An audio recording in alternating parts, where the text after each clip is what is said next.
Yo, what's up, guys? I'm Aaron Stone. Today, we're going to be talking about this book that I'm reading, Art of Closing the Sale. Right, so this is more of a self-improvement segment of the video I want to do on my channel. It's more of improving ourselves, okay, improving myself first, and whatever I can get out of reading a book, I'm going to be making a video out of it so that I can repeat back the things that I thought impacted me while I was reading the book. So last night I was reading The Art of Closing the Sale by Brian Tracy, and this is what I got out of it.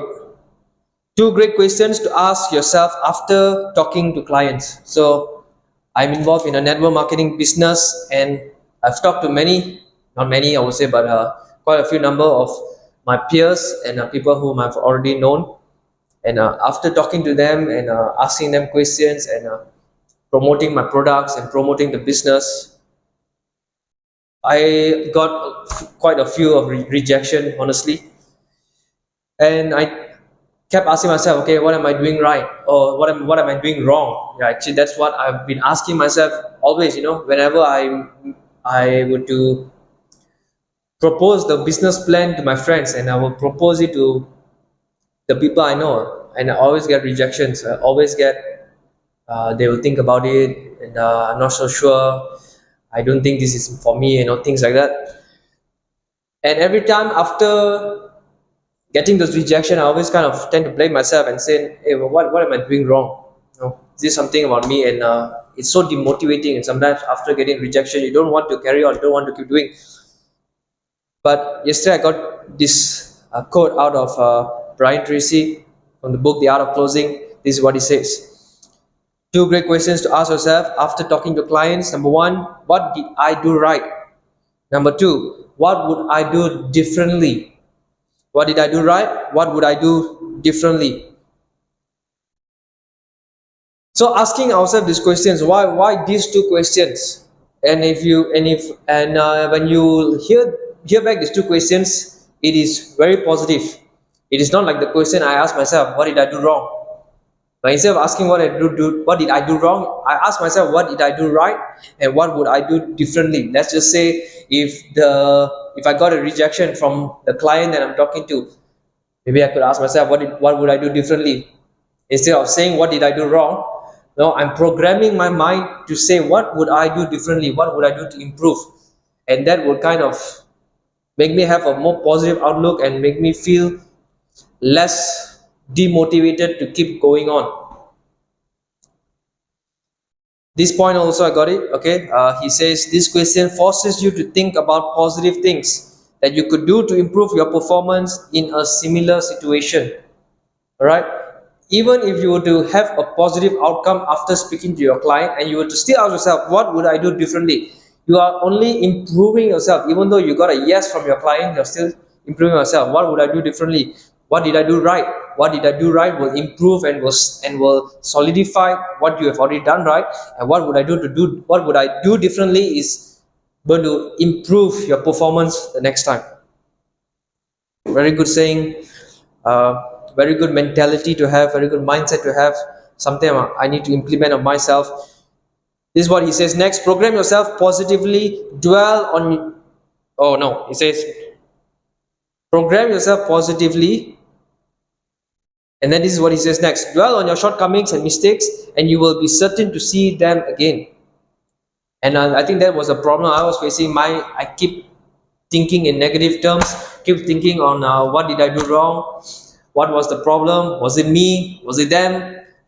So that was my shortcomings, and the more you dwell on your shortcomings and mistakes, you'll be certain to see them again. So instead of me now thinking what did I do wrong, instead I think what did I do differently.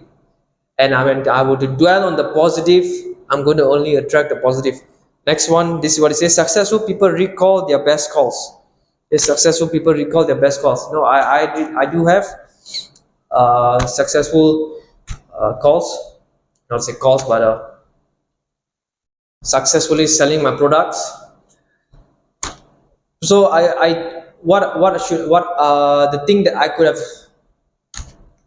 let me just rephrase back. Once making that successful call or that successful selling, no, I now must dwell on that instead of the rejection. No, but the truth is I have more rejection than more success. So even though I have more rejection, that doesn't mean I have to set my mind on the rejection. I have to keep setting my mind on the things that are positive, keep setting my mind on the wins, keep setting my mind on the victories, keep setting my mind on those yes that I had from my clients. And the more I set my mind on them, the more I'm going to attract them. So as far as asking these two great questions one more time, let's recap. What did I do right? What would I do differently? All right. Also, while reading last night, this is what I got: the power of suggestion. Take complete control of the suggestive influences that you allow to reach your conscious and subconscious mind. I think this is something we have to be so proactive. I have to be so proactive. It is we cannot. I can't simply be going through life and just letting whatever thoughts that come into my mind and just let it dictate me. I have to be very proactive, and the reason why this caught my attention was because it is something that I need to improve upon. Suggestive influences, we need to bring in the correct suggestions. Suggest to yourself that you are worthy, suggest yourself that you are able, suggest yourself that you will succeed in this call, suggest yourself that you will make it in this business. So these are the things that I uh, need to be consciously aware of and consciously take control. Just as you would eat healthy food if you wanted to feel the best about yourself physically. So this is, of course, I'm in the bodybuilding arena. I need to eat healthy. The purpose of me eating healthy is not just so that I can look good, which is, of course, why why I eat healthy, of course, to look good. But apart from the physical aspect, the mental aspect, when you eat healthy, you are naturally going to feel more better. You will feel better. Your mind feels more sharper, your mind feels more aware, you are less lethargic, less sluggish. So this is what I noticed from eating healthy. You feel more better, you look better as well. But which one comes first? I think it's more, do you feel better first, and the more you feel better, you will kind of manifest that and you will look better. So it goes same to the same thing with our mind. What are we feeding our mind? So it says here, you must make every effort to ensure that the mental influences around you are as positive as possible. Again, this is hard work. This is something we have to be so proactive, because we are surrounded with negativity. We are surrounded by the people who speak negative things. We are surrounded by our friends who speak negative things. I'm not saying that my friends are negative, but the reality of things is we react to things. When bad things happen, we react negatively. And when we react negatively, we are only manifesting things that are negative. We complain, we murmur. And that's why, but we must first take control of our mind, first take control of the suggestive thoughts that comes to our mind. So just as we choose to eat healthy food, we must also choose to partake of things that are healthy. Don't go to social media and be looking at the bad news. Why would you want to be reading bad news about the world? Not that we have to be unaware of the bad things that are happening, but why focus on that so long and just keep scrolling and scrolling and scrolling and just keep reading and reading on things that are the negative things happening in the world, when there are so many good and positive things that are happening in the world, but the news don't portray them, the news don't speak about them. Why? Because the purpose of the news, it is to instill fear. The purpose of the news is to instill hate. The purpose of the news is nowadays is not to inform anymore. It's they have a propaganda. So we got to choose wisely. I got to choose wisely. Just as how I would choose to eat healthy, I got to choose what I'm partaking into my mind. You must make every effort to ensure that the mental influences around you are as positive as possible. All right, that includes music, by the way. Now, music controls our emotions, and when it controls our emotions, we uh, tend to be more open to and more susceptible to things around us. So music plays a big role. So we have to be very conscious of what we are partaking. But the key takeaway from the power of suggestion: suggest good things to your mind. When you do a mistake, suggest that I can improve upon it. I can do better next time. Instead of suggesting I've made a mistake, or I've made a fault. This is going to ruin me. This is going to destroy me. Things like that. We got to change the power of suggestion. Suggest that you are worthy, suggest that you are loved, suggest that you are able, suggest that you are capable, suggest that you are competent, suggest the things that you want to be. I want to be wealthy. That is my purpose, and that is something that I personally want to achieve for my life and for my generation. So I need to suggest that every day. I need to suggest it to my mind. I am wealthy. I am wealthy. This is the next one I got from the book for from last night's read, and I will end here. Get around the right people. The most important part of your suggestive environment is the set of people with whom you associate most of the time.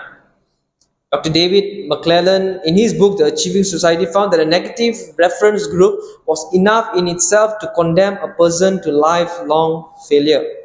I'll read that again. That a negative reference group was enough itself to condemn a person to lifelong failure. So this proves, that the people whom we hang out with, the people whom we are with most of the time, is going to dictate our future. Is going to kind of like steer us to the future and the path that we are going to be in. We cannot be saying, well, I still like my friends, or I like being around them, I feel good being around them. Try to ask ourselves, why do we feel good? Why do we feel good to be around the wrong crowd? Why do we feel good being around the wrong people, doing the wrong habits? Is it because we feel accepted there? And if we feel accepted there, we have to ask ourselves why. Why do we feel accepted there? Is it because internally that is who we are? And if internally that is who we are, then that is the path we are naturally going to be heading to. Failure. But if you're in the wrong, if you're in a certain group and over a period of time you realize I'm just not fitting in. You're in the group for many years, you were there and doing the same thing. You're drinking, you're smoking, you are doing all the bad habits, whatever it may be, wasting time and blah blah blah. Over the years, and all of a sudden you have this feeling, I'm just not being productive here. I'm just not feeling it anymore. No, these are the same friends whom I'm hanging out 1 year ago, but now I'm not feeling. I'm feeling different. I'm feeling like this is not my people anymore. It's not that you hate them. It's not that you are disliking them all of a sudden. No, they are still your friends, but you have something else just changed within you. Internally, you have changed. Internally, you have found your purpose. Internally, you have a desire. Internally, you have something that's within you that wants to change, that wants to be set apart and completely be different. But you know that now you're in this group and they are not going to help you get there, because you have a goal, you have a vision, and they don't. And because they don't, now you are feeling lost.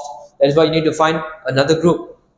That is why this is why sometimes we need to be self-conscious of what we are feeling. We need to reflect. We need to reflect. Sometimes we are so emotionally attached to our friends, emotionally attached to, well, they are my long 10 years friends for 10 years. They have been there for me. Yeah, true, and all that. But that doesn't mean we have to be hanging out with them most of the time. We need to find a group of people, especially if you're somebody who is seeking to improve, you're somebody who is seeking to do better in life, and you want to hit somewhere, you want to be somewhere, you want to be someone. You need to be hanging out around people who's going to get you there, who's going to get me there. And truth be told, I know it's not easy to find this group of people. It's not. If it's possible, no, I want to be hanging out around rich people all the time. I'm not around people who are rich. It's not that. But by saying that, I'm not saying I don't like the group of friends I'm hanging out with. The group of friends I'm hanging out with, I believe most of them and all of them have big dreams, big desires, big goals, and I like that about them. They are people who inspire. They do inspire me as well. But the truth is, are they there yet? No, they're not. And am I there? Am I there yet? No, I'm not either. Okay. But we can see, in society, the rich always hangs out with the rich. The poor hang out with the poor. No, it's how society works. But if you are someone who is poor and now you want to get out of poverty, Who do you need to surround yourself with? Not the poor people, but with the wealthy. Can you get there? Of course you can. You just need a bit of confidence. You need to believe yourself that you are as worthy as them, because God created you the same way. And if they can get to be, if they get to be wealthy from where they were once, you can too. Okay. Now we just need is a bit of confidence and need to be assured of who we are and surround ourselves with the right people. Your reference group consists of the people around you, the people with whom you associate, and the people with whom you identify. Your most important reference group in forming your identity is your family. So true. Okay. Like the person who I am today is mainly because of the identity of my family, my mom, my dad, my cousins, and blah blah blah. Hmm. As an adult, now I'm an adult, I must choose my friends and associates with my core.